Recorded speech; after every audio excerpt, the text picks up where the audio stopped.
ଭଗ୍ନାଂଶ ଶତକଡ଼ା ରୂପରେ। ଫ୍ରାକ୍ସନ୍ସ ଆଜ୍ ପରସେଣ୍ଟେଜ ଭଗ୍ନାଂଶକୁ ଶତକଡ଼ା ରୂପରେ ମଧ୍ୟ ଲେଖାଯାଇପାରେ। ଆମେ ଏହା କିପରି କରିପାରିବା ଆସ ଦେଖିବା। ଉଦାହରଣ ସ୍ୱରୂପ ଆମେ ନେବା ଅଧା ଅର୍ଥାତ୍ 1/2। ଏବେ ଯଦି ମୁଁ ଉଭୟ ଲବ ଓ ହରକୁ 50 ଦ୍ୱାରା ଗୁଣନ କରିବି ମୋତେ 50/100 ମିଳିବ। ମୁଁ 50/100କୁ 50% ଲେଖିପାରିବି କି? ଏହାର ଅର୍ଥ ମୁଁ 50/100କୁ ଶତକଡ଼ା 50 ବୋଲି ଲେଖିଲି। ତେବେ ମୁଁ ଏଠାରେ କ'ଣ କଲି? ଆମେ ଗୋଟିଏ ସମଭଗ୍ନାଂଶ କାଢ଼ିଲେ ଯାହାର ହର ହେଉଛି 100। ଏବେ ଆମେ ଏହାକୁ ଶତକଡ଼ା ରୂପରେ ପ୍ରକାଶ କରିପାରିବା।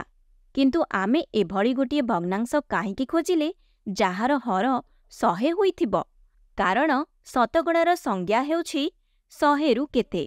ତେବେ ପ୍ରତିଶତ ବା ଶତକଡ଼ା ହେଉଛି 100ରୁ କେତେ, ଆଉ ସେଥିପାଇଁ ଆମକୁ ହରରେ 100 ନେବାର ଆବଶ୍ୟକତା ରହିଛି।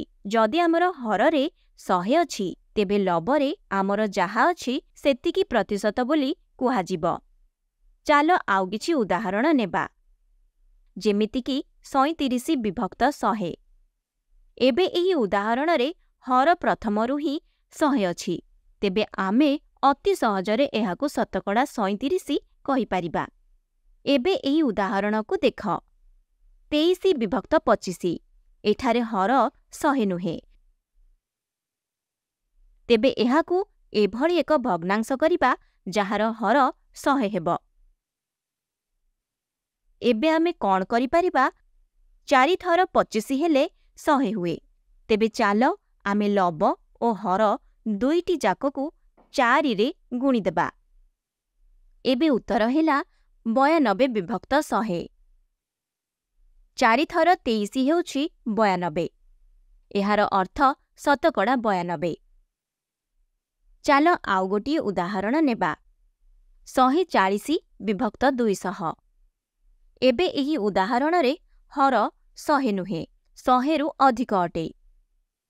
ତେବେ ଏଭଳି ଏକ ସମଭଗ୍ନାଂଶ ଖୋଜିବା ଯାହାର ହର 100 ହୋଇଥିବ। ତାହେଲେ ଏବେ କ'ଣ କରିବା ଉଚିତ? ଆମକୁ ଲବ ଓ ହର ଦୁଇଟି ଯାକକୁ 2ରେ ହରିବାକୁ ପଡ଼ିବ, ଯାହାଦ୍ୱାରା କି ଆମକୁ 70/100 ମିଳିବ। ଏବେ ଏହା ଏକ ସମଭଗ୍ନାଂଶ ଅଟେ ଯାହାର ହର 100 ଅଟେ, ଅର୍ଥାତ୍ ଏହାକୁ ଶତକଡ଼ା 70 କହିହେବ।